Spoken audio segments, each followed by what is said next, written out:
अच्छा देखिए, काफ़ी बच्चे इसके बारे में पूछ रहे थे। यहाँ पे आप देख सकते हैं कि इन्होंने रिज़ल्ट डिक्लेयर किया है। अब रिज़ल्ट किस-किस का आया है वो मैं आपको बताता हूँ। यहाँ पे आप देखें ईसीई का है, यहाँ पे देखें ईसीई, ठीक है?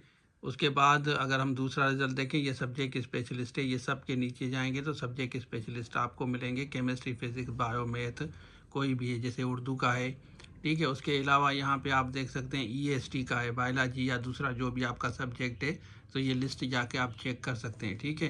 तो यहाँ पे इस तरह आपको लिस्ट मिलेगी और ये 88 पेजेस हैं। जितने भी कैंडिडेट पास हुए हैं ना, जिस भी सब्जेक्ट में आप पास हुए हैं, तो ये ओवरऑल लिस्ट है, आपको यहाँ पे नज़र आएगी। लिस्ट बहुत बड़ी है, इसलिए मैं आपको बता रहा हूँ कि आप वेबसाइट पे जाएं। ये देखें पूरी लिस्ट है, जितने भी हर सब्जेक्ट हैं, केमिस्ट्री, फिजिक्स है, बायो है, हिंदी है, उर्दू है, मैथ्स है, आपने किसी भी सब्जेक्ट में दिया है तो ये पूरी लिस्ट आ गई है। यहाँ पे आप जाके ये लिस्ट देखें, बहुत बड़ी लिस्ट है।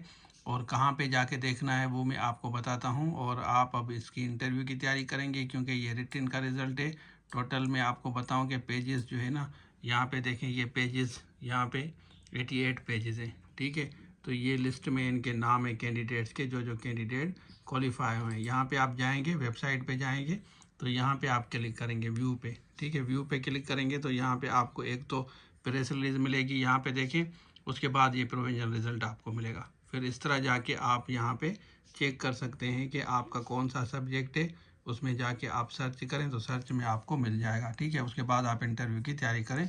बाकी किसी और सब्जेक्ट की करनी है आपको, सिंध पब्लिक सर्विस कमीशन में किसी भी जॉब के लिए अप्लाई किया है, ये सारे कोर्सेज शो हो रहे हैं। आप हमारी टीम से रब्ता कर सकते हैं। Thank you so much. अल्लाह हाफिज़।